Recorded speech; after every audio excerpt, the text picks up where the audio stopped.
नमस्कार, बुलेटिन में आपका स्वागत है। मैं हूं आपके साथ जीनत सिद्दीकी। शुरुआत करेंगे बड़ी खबर से जो कि इलाहाबाद से आ रही है। विश्वविद्यालय में अराजक अंजाम दिया है, इस वक्त की बड़ी खबर जिससे आपको रूबरू करा रहे हैं। विश्वविद्यालय में अराजक तत्वों ने की बमबारी, छात्र नेताओं के दक्षता भाषण के दौरान बमबारी की है और कोई हताहत नहीं हुआ। पुलिस मौके पर, विश्वविद्यालय में यूनियन हॉल के बाहर सड़क पर बमबारी। बड़ा हादसा भी हो सकता था, लेकिन अच्छी बात यह है कि किसी तरह के किसी जानी नुकसान की खबर फिलहाल तो नहीं आई है।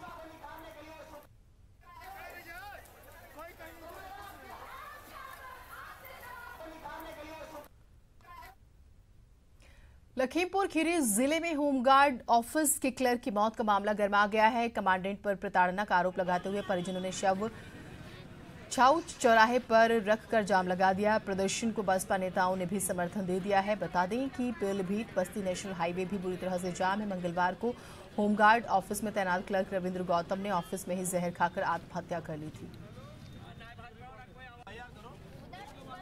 देखिए, अभी जो हम लोग को प्रथम वो जानकारी मिली है, वो केवल जो नोट आप लोग जिसका जिक्र कर रहे हैं उसमें सिर्फ ये शब्द लिखा हुआ है कि प्रताड़ना से तंग आकर जहर खा रहा हूँ।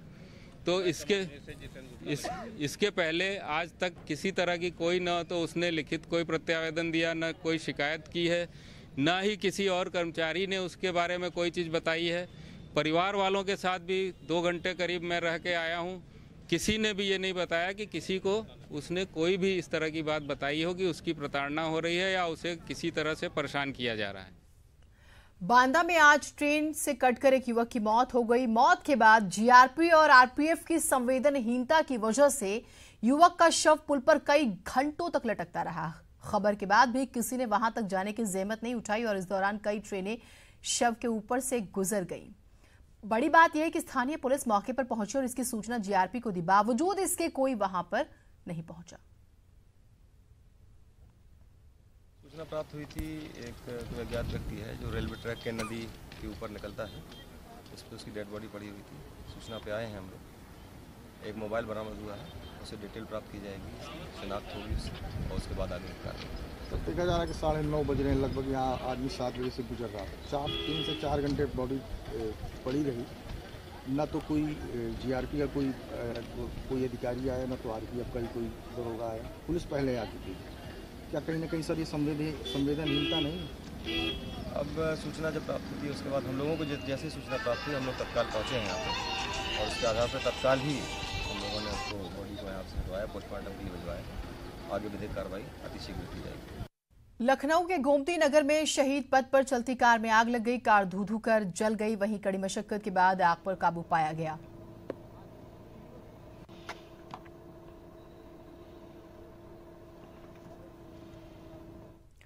उधर कानपुर के ककवन थाना क्षेत्र में बाइक को बचाने में तेज रफ्तार कार अनियंत्रित होकर गड्ढे में पलट गई, जिससे कार सवार 4 लोग जख्मी हो गए। सभी जख्मी लोगों को सीएचसी में भर्ती कराया गया।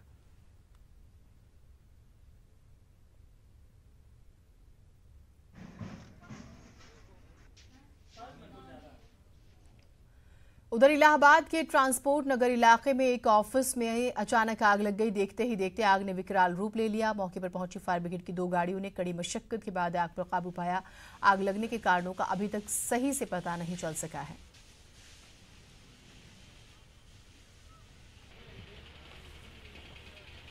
शॉर्ट सर्किट से लगी है। ट्रांसपोर्ट है, ये गोडाउन है इनका। तो पता चला कि यहाँ अभी रुकना हुई है, लेकिन जब हम लोग आगे देखे तो आग इतनी ज़्यादा भयंकर रूप से जल रही थी।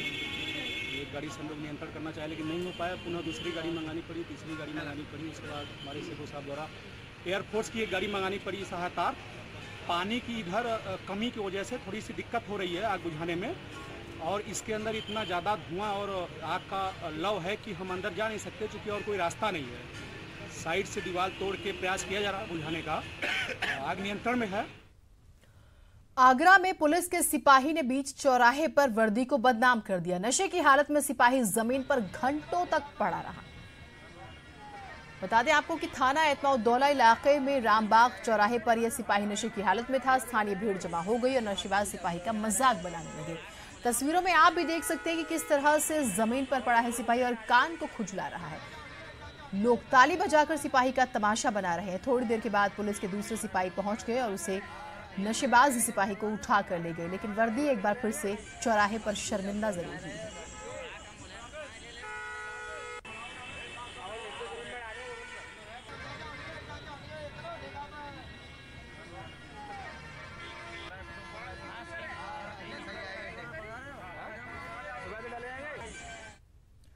जालौन में प्यार में पागल दीवाने हुए एक जोड़े ने एक निर्दोष वृद्ध की जान ही ले ली। मामला जालौन के चुरखी थाना क्षेत्र के नूरपुर गांव का है, जहां बीती 6 अक्टूबर को एक वृद्ध की गला रेतकर हत्या कर दी गई थी। पुलिस को मौके से एक तस्वीर और एक लेटर भी बरामद हुआ। पुलिस ने इस ब्लाइंड मर्डर मिस्ट्री को सुलझा लिया।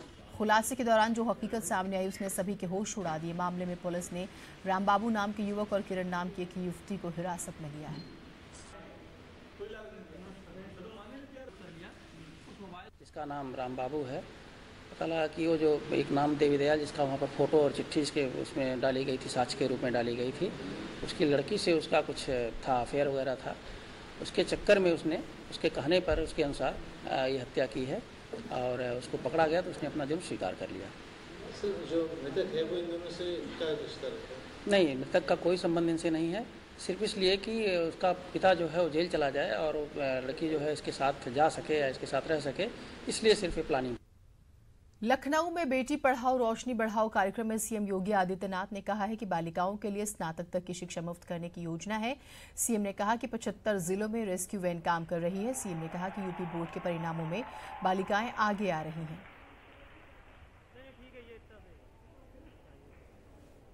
हम लोगों ने उन कार्यक्रमों को लागू किया है जो केंद्र की आदरणीय प्रधानमंत्री श्री नरेंद्र मोदी जी के नेतृत्व की सरकार ने पूरे देश के अंदर लागू किया था, लेकिन उत्तर प्रदेश में किन्हीं कारणों से वे लागू नहीं हो पाए थे। खासतौर से बेटी पढ़ाओ बेटी बचाओ बेटी पढ़ाओ का कार्यक्रम बालिकाओं की सुरक्षा, उनके स्वावलंबन से जुड़ा हुआ, उनके सम्मान से जुड़ा हुआ एक अभिनव कार्यक्रम है। और इस कार्यक्रम के माध्यम से यह बालिका के प्रति जो व्यवहार सामान्य परिवारों में होता रहा है उससे अलग हट करके एक नई धारणा के माध्यम से उन्हें सम्मानित करके समाज की मुख्य धारा के साथ आगे बढ़ने के लिए प्रेरित करना, ये महत्वपूर्ण है। और इस दिशा में जो प्रयास अब तक प्रदेश के अंदर प्रारंभ हुए हैं, मुझे बताते हुए प्रसन्नता है कि इस वर्ष उत्तर प्रदेश सरकार ने 1,53,00,000 बालक और बालिकाओं को निःशुल्क uniform, bag, books, shoes, socks, ये सब पूरे प्रदेश के अंदर उपलब्ध कराए। बीते दिनों सीएम योगी के निर्देश पर जहां एक तरफ मंत्रियों ने 6 महीने में अपने विभागों द्वारा किए गए कार्यों का ब्यौरा जनता के सामने पेश कर जनता में योगी सरकार के प्रति विश्वास बढ़ाने का काम किया, वहीं वन विभाग के कार्य ने सीएम योगी को खासा आहत और असंतुष्ट कर दिया, जिसका नजारा बीते दिनों लखनऊ स्थित नवाब वाजिद अली शाह प्राणी उद्यान में वन्य प्राणी सप्ताह के समापन समारोह में दिखा, जहां बतौर मुख्य अतिथि पहुंचे सीएम योगी ने खुद ही यूपी में पर्यटन की अपार संभावनाओं के बावजूद देश विदेश के पर्यटकों को यूपी में आगरा के अलावा सूबे के किसी अन्य पर्यटन स्थल के प्रति आकर्षित करने की कोई प्रभावी नीति न होने की बात कही।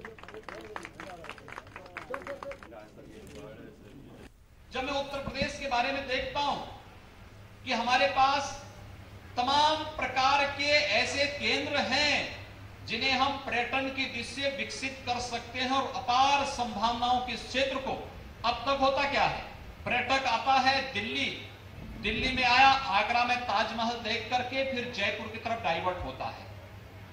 अगर वह दिल्ली से आया है तो दिल्ली से वह मथुरा वृंदावन आए, मथुरा वृंदावन से आगरा आए, आगरा के बाद फिर वह अन्य प्राणी उद्यान को देखते हुए वह लखनऊ आए, लखनऊ से अन्य केंद्रों का भ्रमण करते हुए आए जाए वह, तो उसको संपूर्ण भारत का दर्शन टूरिज्म की दृष्टि से उत्तर प्रदेश के अंदर ही देखने का अवसर प्राप्त हो।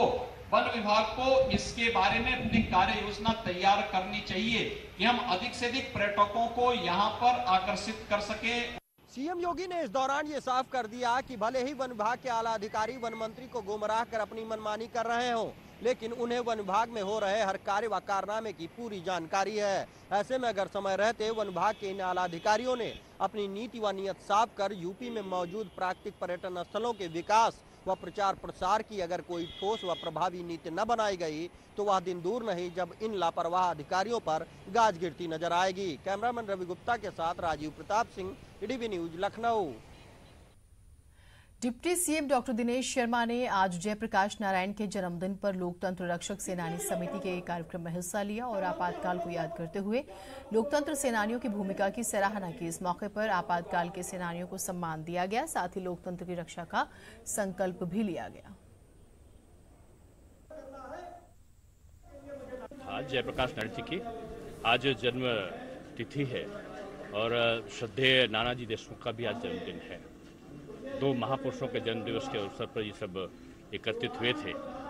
ये वो लोग थे जिनकी प्रताड़ना आपातकाल में की गई थी। आपातकाल में कितने कितने महीनों तक, कितने साल तक उनको जेलों में ठूस दिया गया था। कई लोगों को शारीरिक रूप में अपंग हो गए थे।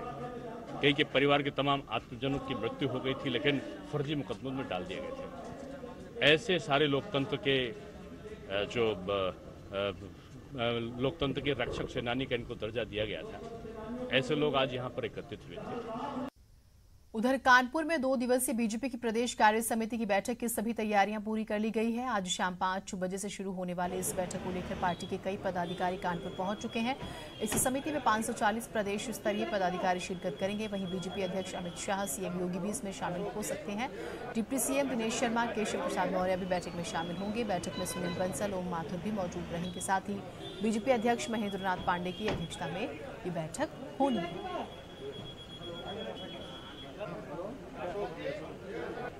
भारतीय जनता पार्टी की कल होने वाली प्रदेश कार्य समिति की बैठक के लिए आज यहां प्रदेश कार्यकारिणी की भी बैठक है। इस वक्त मैं कानपुर के उस 5 सितारा होटल में खड़ा हूं जहां प्रदेश पदाधिकारियों की बैठक आज शाम को होनी है, जिसमें टोटल 7 लोग आमंत्रित हैं। इसमें प्रदेश के प्रभारी ओम माथुर, प्रदेश अध्यक्ष महेंद्र नाथ, प्रदेश के कुछ पदाधिकारी, प्रदेश के वरिष्ठ नेता, भाजपा के वरिष्ठ नेता पंकज सिंह, प्रवक्ता और तमाम ऐसे लोग हैं जो यहाँ आमंत्रित हैं। यानी 67 लोगों के लिए यहाँ बनाया गया। आप देख सकते हैं पूरी सारी तैयारियां हो गई। अगर सुरक्षा की बात करें तो सुरक्षा के भी पुख्ता इंतजाम किए गए और भारतीय जनता पार्टी ने अपने वॉलंटियर्स भी लगाए गए हैं इस होटल में, ताकि यहाँ किसी प्रकार की अवस्था न हो। फिलहाल अभी मीडिया के प्रवेश पर रोक लगाई गई है। इनका साफ ये कहना है क्योंकि जो संगठन की ये बैठक है ये बहुत महत्वपूर्ण है।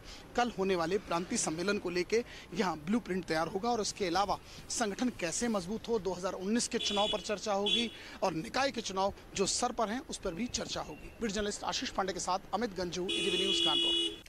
अमित हमारे सहयोगी हमारे साथ जुड़े हुए हैं। अमित से और ज्यादा जानकारी ले लेते हैं। अमित, अभी तैयारियां कहां तक पहुंची और आपने एक बात कही थी आखिर में कि निकाय चुनाव सर पर है, वो महत्वपूर्ण है और आने वाले चुनावों के लिए अभी से ग्राउंड लेवल पर मजबूत करना संगठन को, कार्यकर्ताओं में जान फूंकना, क्या कुछ महत्वपूर्ण इस बैठक में कल रहने वाला है?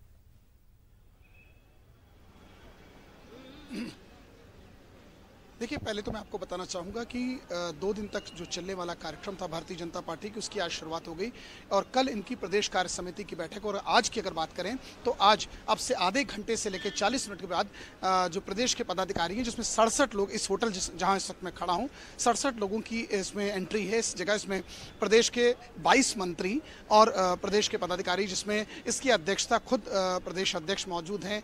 इसमें ओम माथुर जो इसके प्रभारी हैं वो स्वयं मौजूद हैं, पंकज सिंह इसमें है, बहादुर पाठक इसमें, अनुपमा जायसवाल इसमें है, संदीप सिंह है, राजवीर सिंह है, तमाम लोग हैं। यानी अब से कुछ देर बाद जब बैठक होगी उसमें उसका कल के प्रदेश कार्य समिति की बैठक का ब्लूप्रिंट भी तैयार होगा। उसके अलावा मेन चीज़ है जो नवंबर में निकाय चुनाव है, वो बहुत बड़ा चैलेंज है क्योंकि नवंबर में से निकाय चुनाव से ही जो रिफ्लेक्शन है 2019 का आया, ऐसा माना जा सकता है। और यहाँ मीडिया की जो एंट्री है उस मीटिंग के लिए बिल्कुल मना है, कहा है। और इस वक्त अब से आधे घंटे 40 मिनट बाद स्टार्ट होगी, 3.5 घंटे तक ये बैठक चलेगी। और उसके बाद कल सुबह 9 बजे जो कार्यक्रम होगा उसे 3 फेजेस में चलेगा, 9 से 11, उसके बाद 1 से 3 और 3 से 5, यानी 3 फेजेस में कार्यक्रम चलेगा। और अगर बात की जाए तो प्रदेश के मुख्यमंत्री भी शिरकत करेंगे, दोनों डिप्टी सीएम से यहाँ रहेंगे जो यहाँ के पदाधिकारियों का कहना है, और अमित शाह भी पहुँच सकते हैं। यानी कुल मिला के 2019 के लिए कमर कसी जाए, बूथ स्तर पर, वार्ड स्तर पर अपने कार्यकर्ताओं को कैसे गिरफ्त किया जाए, जो 6 महीने में प्रदेश में कार्य हुए उनको कैसे जनता तक जो जो लाभकारी योजनाएं जनता तक कैसे पहुंचे, उसके लिए बूथ स्तर के लोगों को भी एक्टिवेट किया जाएगा कल के माध्यम से। और आज जो पदाधिकारियों की बैठक है उसके माध्यम से प्रदेश अध्यक्ष के लिए सबसे बड़ा मौका इसलिए कि प्रदेश अध्यक्ष बनने के बाद पहली कार्यकारिणी की बैठक कल होगी। और आज ये पहली ऐसी बैठक है जो लखनऊ के अलावा कहीं है जहां पूरे उत्तर प्रदेश से लोग हैं। जिस तरह की मैंने आपको पहले बताया 67 लोग टोटल इसमें होंगे, जिसमें मंत्री, विधायक और उसके अलावा संगठन के 9 लोग संगठन के हैं। यानी कुल मिला के स्ट्रेटजीज पे पूरा अमली जामा पहनाया जाएगा, एक ब्लूप्रिंट भी तैयार किया जाएगा। निश्चित तौर पर कहीं ना कहीं जो निकाय चुनाव है वो बहुत बड़ा बिल्कुल आपसे अपडेट्स लेते रहेंगे। तो ब्लूप्रिंट तैयार और निकाय चुनाव को हमें कहीं कि सेमीफाइनल के तौर पर देखा जा रहा है 2 आपने के लिए। बहुत शुक्रिया आप हमारे साथ जुड़े तमाम जानकारियों के लिए। अमित हमारे सहयोगी हमें जानकारी दे रहे थे कल की जो बैठक है उसको लेकर भी। तो यूपी बीजेपी कार्य समिति की बैठक का हम जिक्र कर रहे थे। कानपुर में 2 दिवसीय बीजेपी की प्रदेश कार्य समिति की बैठक की सभी तैयारियां पूरी कर ली गई हैं। आज शाम 5 बजे से शुरू होने वाली इस बैठक को लेकर पार्टी के कई पदाधिकारी कानपुर पहुंच चुके हैं। इस समिति में 540 प्रदेश स्तरीय पदाधिकारी शिरकत करेंगे। वहीं बीजेपी अध्यक्ष अमित शाह, सीएम योगी भी इसमें शामिल हो सकते हैं। वहीं डिप्टी सीएम दिनेश शर्मा भी इसमें मौजूद रहेंगे।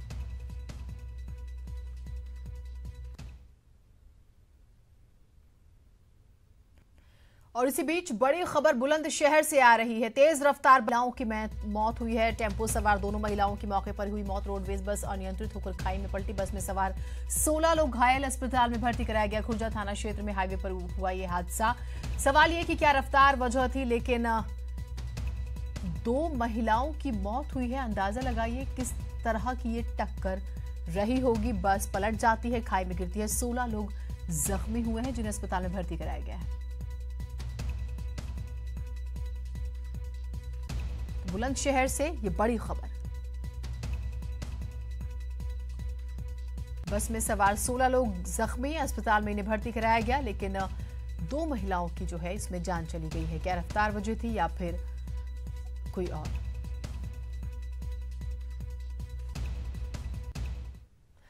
बीजेपी ने अमेठी में 2019 का एजेंडा तय कर दिया है। अमेठी के कार्यक्रम के बहाने उन्होंने साफ कर दिया कि मिशन 2019 की लड़ाई भी कांग्रेस से है, ना कि सपा और बसपा से।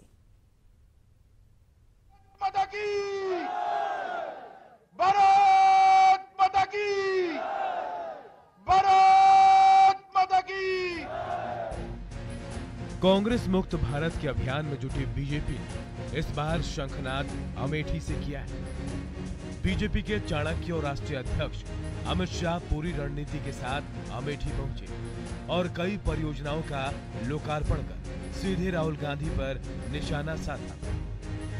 दोगुनी क्षमता से रणनीतिक वार करते हुए राहुल की परंपरागत सीट अमेठी को चुना गया और चुनावी जंग को विकास के 3 साल बनाम 3 पीढ़ी कर दिया।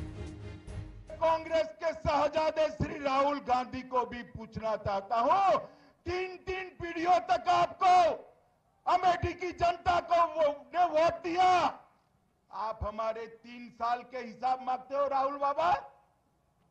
मोदी जी ने 3 साल में क्या किया? ये अमेठी की जनता 3 पीढ़ी का हिसाब मांगती है आपसे कि 3 पीढ़ी तक आपने क्या किया। राहुल गांधी के अलावा और दूसरे राजनीतिक चेहरों से भी पिछड़ा बहुल्य अमेठी चर्चाओं में रहा है। कभी समाजवादी पार्टी के खनन मंत्री गायत्री प्रजापति के चलते तो कभी अमेठी राजघराने के कांग्रेसी संजय सिंह और पुत्र की विरासत की जंग के चलते। लेकिन मंच से स्थानीय नेताओं के बारे में कोई भी बात नहीं कही गई, चाहे वो बीजेपी के प्रदेश अध्यक्ष क्यों न हो। सबके निशाने पर राहुल ही रहे। और भाजपा नेतृत्व आदरणीय प्रधानमंत्री मोदी का नेतृत्व, आदरणीय अमित शाह का नेतृत्व, आंखें खोल के देख लो, अमेठी में कदम रखते ही एक साथ 21 बड़ी बड़ी परियोजनाओं का शुभारंभ शिलान्यास अपने आप अमेठी ही नहीं, अमेठी सहित पूरे पूर्वांचल उत्तर प्रदेश की जनता को विकास के सच्चे आगाज का द्योतक है। स्मृति ईरानी ने पूरी तौर पर जहां अमेठी में कांग्रेस का भ्रष्टाचार बताने की कोशिश की, तो सीएम योगी आदित्यनाथ ने कहा भ्रष्टाचार मुक्त प्रशासन बीजेपी ही दे सकती है। इस सभा स्थल का नाम है सम्राट साइकिल का सभा स्थल। ये वो इलाका है, ये वो जमीन है जो अमेठी के किसानों ने फैक्ट्री लगवाने के लिए प्रदेश की सरकार को समर्पित की थी। उन्हें आश्वस्त किया गया था कि इस जमीन पर सिर्फ फैक्ट्री चलेगी, अमेठी के लोगों को रोजगार मिलेगा। साइकिल तो पहले से ही पंक्चर हो गई थी योगी जी। इस जमीन का ऑर्डर निकला हुआ है कि ये जमीन उत्तर प्रदेश सरकार को वापस की जाए, राहुल जी का कब्जा किसानों की जमीन से हटाया जाए। लेकिन देखिए योगी जी, अमित भाई, वहां पर इससे प्रभावित किसान और उनके परिवार हैं जो कह रहे हैं आज तक किसानों को राहत का भाषण देने वाले राहुल गांधी ने किसानों की खुद जब्त की हुई जमीन नहीं लौटाई है। इस सम्राट साइकिल के नाम पर जमीन को राजीव गांधी फाउंडेशन के नाम पर हड़पने की जो साजिशें हो रही हैं, ये साजिश हम लोग कभी पूरा नहीं होने देंगे। ये पुराने संस्कार हैं, कहीं पर दामाद जमीन हड़पे और कहीं पर पुत्र ही जमीन हड़पने का कार्य करे, यह अब उत्तर प्रदेश के अंदर तो नहीं चल पाएगा। बीजेपी के राष्ट्रीय अध्यक्ष अमित शाह ने यहाँ पर अमेठी में जो राहुल गांधी का घर है, यहाँ पर आकर के दर्जन भर योजनाओं परियोजनाओं का लोकार्पण किया और साथ ही साथ ये संदेश देने की कोशिश की कि विकास बीजेपी ही कर रही है। राहुल गांधी द्वारा गुजरात में जो सवाल किए गए थे बीजेपी से, उसका यहाँ पे अमित शाह ने जवाब भी मांगा और राहुल से सवाल भी किया कि उनकी 3 पीढ़ियों ने अमेठी में क्या विकास किया। कैमरामैन मनोज शाही के साथ रंजना, ईटीवी न्यूज, अमेठी।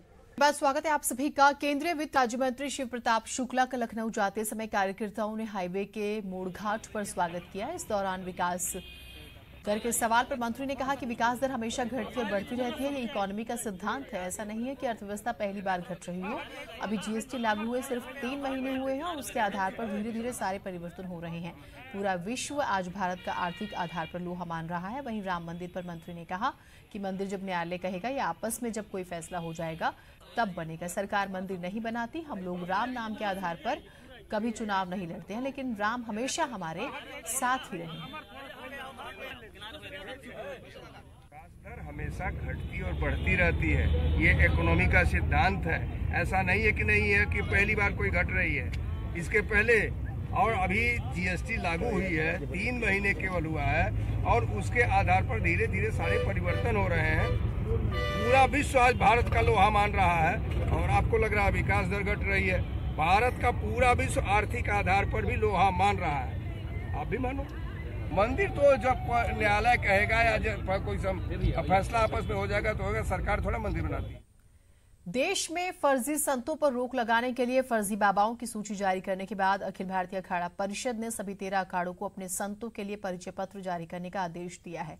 2019 में प्रयाग की धरती पर लगने वाले अर्धकुंभ से पहले सभी अखाड़ों के संतों को परिचय पत्र जारी करने का लक्ष्य रखा गया है। अखिल भारतीय अखाड़ा परिषद के अध्यक्ष महंत नरेंद्र गिरी के मुताबिक संतों को अखाड़ों के प्रमुख और सेक्रेटरी के हस्ताक्षर से आई कार्ड जारी किए जाएंगे। आई कार्डों पर संतों के नाम के साथ ही उनकी फोटो और अखाड़े की भी मुहर लगेगी। यही कहा गया है कि सभी अखाड़े अपने अपने महात्माओं का आई कार्ड चालू करें, क्योंकि इतने महात्मा हैं, हम अकेले अध्यक्ष थोड़ी बना पाएंगे। जिन जिन जिन अखाड़ों के सचिव सेक्रेटरी हैं उनसे कहा गया है, अब वही अधिकृत होते हैं। तो क्या उसमें आपकी भी अंतिम दस्तखत? नहीं, दस्तखत मेरी जरूर नहीं होगी। मेरी दस्तखत नहीं होती है, उसमें हमारे दस्तखत की जरूरत नहीं होती है। तो जिस अखाड़े के साधु है उस अखाड़े के जो प्रमुख होते हैं उनका सिग्नेचर होता है। सार्वजनिक जगहों पर गैर कानूनी तौर पर लगाए जाने वाले बैनर पोस्टर पर इलाहाबाद हाईकोर्ट ने अपना रुख सख्त कर लिया है। याचिकाकर्ता अधिवक्ता सुनील चौधरी की ओर से दाखिल याचिका पर सुनवाई करते हुए इलाहाबाद हाईकोर्ट ने प्रदेश के सभी निकायों को नोटिस जारी करने का आदेश दिया है। मामले में कोर्ट ने निकायों से 13 नवंबर तक जवाब भी मांगा है। याचिका में कहा गया है कि Uttar Pradesh municipal corporation act की धारा 193 के तहत बगैर नियमों के लिखित अनुमति के शहर में सार्वजनिक स्थलों पर प्रचार सामग्री नहीं लगाई जा सकती, लेकिन आए दिन होने वाली राजनीतिक दलों की रैलियों के दौरान जमकर नियमों का उल्लंघन होता है और शहर बैनर, पोस्टर और होर्डिंग से पाट दिया जाता है। हमसे यही मांग किया है कि प्रदेश से अवैध बैनर पोस्टर्स हटाए जाएं, जो स्वच्छता का प्रतीक बने, हमारा प्रदेश साफ सुथरा हो। और यदि अगर कोई बैनर पोस्टर लगाए जा रहे हैं तो नगर निगम या प्रदेश शासन से अनुमति ली जाए, उसके बाद ही लगाया जाए और जो इस पर टैक्स हो वो पे करके ही लगाया जाए। तो इलाहाबाद हाईकोर्ट सख्त हो गया है और ये भी बहुत स्पष्ट बात है कि मामूली अगर कोई कार्यक्रम भी होता है किसी पार्टी का तो आप कहीं से भी गुजर जाइए, आपको पोस्टर, बैनर, होर्डिंग्स नजर आएंगी ही आएंगी। और ये भी सही बात है कि इससे शहर की जो स्वच्छता है, सुंदरता है, वो खराब होती है और फिर हमें कहें कि जिम्मेदार तरीके से उसे उतार लिया जाता हो, ऐसा भी नहीं होता। लिहाजा कोर्ट ने सख्ती दिखाई है और साफ तौर पर कहा है कि ये गलत है और इसके लिए कार्रवाई का भी प्रावधान होना चाहिए। तो निकायों को नोटिस बाकायदा जारी किए गए हैं। तो याचिका दायर की गई थी और कहा गया है कि Uttar Pradesh municipal corporation act की धारा 193 के तहत बगैर नियमों के लिखित अनुमति के शहर में सार्वजनिक जगहों पर सामग्री नहीं लगाई जा सकती। सर्वेश हमारे सहयोगी हमारे साथ जुड़े हुए हैं। सर्वेश, और क्या कुछ कहा है कोर्ट ने? पोस्टर लगाए जाते हैं। दोबारा संपर्क की कोशिश करते हैं, तकनीकी खराबी की वजह से आवाज जो है वो स्पष्ट नहीं आ पा रही थी। लेकिन ये सिर्फ अगर हम इसे वैसे भी समझने की कोशिश करें तो सिर्फ एक इलाहाबाद की समस्या नहीं है। अगर आप इसे समझें तो पूरे देश की यही स्थिति है और अपने स्तर पर सभी को अपनी जिम्मेदारी समझनी चाहिए, जिम्मेदारी लेनी चाहिए कि बजाय कि जब तक कि आपको प्रशासनिक चाबुक ना पड़े या कोर्ट की तरफ से आपके प्रति नाराजगी जाहिर ना की जाए, कोई सख्त कार्रवाई ना हो, खुद भी इस बात का ख्याल रखना चाहिए। लेकिन यहाँ पर इलाहाबाद हाई कोर्ट ने जो है साफ शब्दों में कहा है। तो सार्वजनिक स्थलों पर गैर कानूनी तौर पर लगाए जाने वाले बैनर, पोस्टर पर इलाहाबाद हाई कोर्ट ने अपना रुख सख्त कर लिया है। सर्वेश हमारे सहयोगी जुड़ गए हमारे साथ। सर्वेश, माननीय कोर्ट ने और क्या कुछ कहा है ऐसे लोगों के लिए, ऐसी पार्टियों के लिए जो कि जरूरत के मुताबिक इस्तेमाल करती हैं तमाम जगहों का, सार्वजनिक जगहों का, और उसके बाद जो है भूल जाती हैं?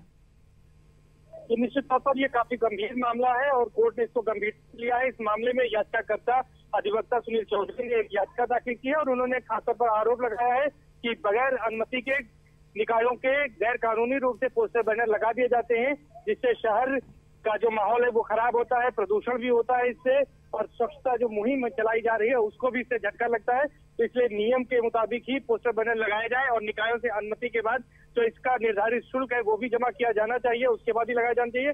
और इस मामले में वर्ष 2004 में 4 अप्रैल को हाईकोर्ट का भी एक ऑर्डर हुआ है, उस ऑर्डर का भी कंप्लायंस नहीं किया जा रहा है। इसके साथ ही साथ राज्य सरकार ने भी इस मामले को लेकर एक शासनादेश जारी किया था, उसका भी कंप्लायंस नहीं हो रहा है। इन दोनों को आधार बनाते हुए याचिका दाखिल की गई है और कोर्ट ने इसको बेहद गंभीरता से लिया है और प्रदेश के सभी निकायों को कोर्ट ने नोटिस जारी किया है और 13 नवंबर तक इसमें जवाब मांगा है और अगली सुनवाई इसकी 13 नवंबर को कोर्ट करेगी। जी, बहुत शुक्रिया आपका तमाम जानकारियों के लिए। तो 13 नवंबर की तारीख तय कर दी गई है और उसके बाद जवाब मांगा गया है और अगर हमें कहें कि जवाब संतुष्ट करने वाला नहीं होता तो यकीनन कार्रवाई भी की जाएगी।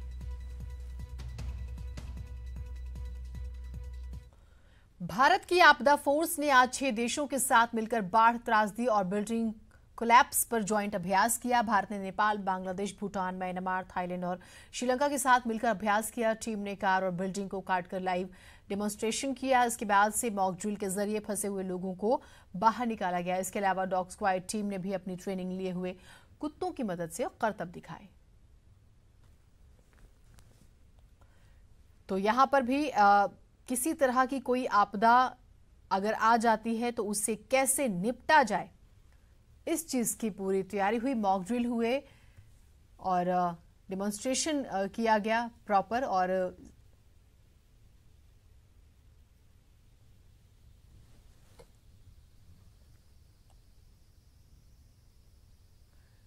प्रदेश के किसी भी सरकारी प्राइमरी और अपर प्राइमरी स्कूल की जानकारी अब सिर्फ आपको एक क्लिक से मिल जाएगी। भारत सरकार की योजना में स्कूलों की GIS मैपिंग का काम जो है उत्तर प्रदेश के बेसिक शिक्षा विभाग ने पूरा कर लिया है। पूरी रिपोर्ट देखिए आप। GIS मैपिंग होने से अब किसी भी स्कूल के हालात जानना बिल्कुल सरल होगा। कौन सा स्कूल कितनी दूर है, किस स्कूल में कितने टीचर और कितने स्टूडेंट्स हैं, ये सभी जानकारी कोई भी देख सकेगा। यहाँ तक कि स्कूल में छात्र छात्राओं की अलग अलग जानकारी भी मिलेगी। ये सारी जानकारी schoolgic.nic.in वेबसाइट पर मिलेगी। करीब 1,58,000 स्कूलों की GIS मैपिंग की गई। टीचर्स, स्टूडेंट्स की संख्या देख सकते हैं वेबसाइट पर। स्कूलों के बीच की एक्यूरेट दूरी भी वेबसाइट पर मिलेगी। स्कूल से मुख्य सड़क की दूरी और वहां के हालात भी जानना आसान।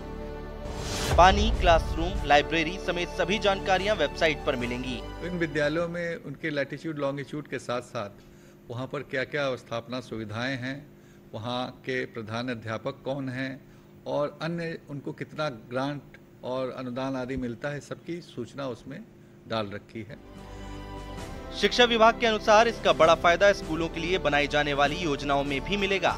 किन क्षेत्रों में नए स्कूल खोलने की जरूरत है या फिर किन स्कूलों में किस तरह के सुधार करने हैं, इसकी योजना बनाते समय ये मैपिंग काफी मददगार साबित होगी। स्कूलों की मैपिंग के बाद अब उनका पूरा रिपोर्ट कार्ड अपडेट करके अपलोड किया जाना है। अभी वेबसाइट पर 2016 तक की जानकारी ही अपडेट है। स्कूल चाहे कितना ही इंटीरियर में क्यों ना हो, अब उसकी जानकारी सिर्फ एक क्लिक पर मिल सकेगी। यूपी में स्कूलों की GIS मैपिंग कराने का काम पूरा कर लिया गया है। अब कोई भी ये जान सकेगा कि कौन से स्कूल में कितने टीचर और कितने स्टूडेंट हैं या वहां पर किस तरह की सुविधाएं दी जा रही हैं। कैमरामैन रमेश के साथ शैलेश अरोरा, ETV न्यूज़, लखनऊ।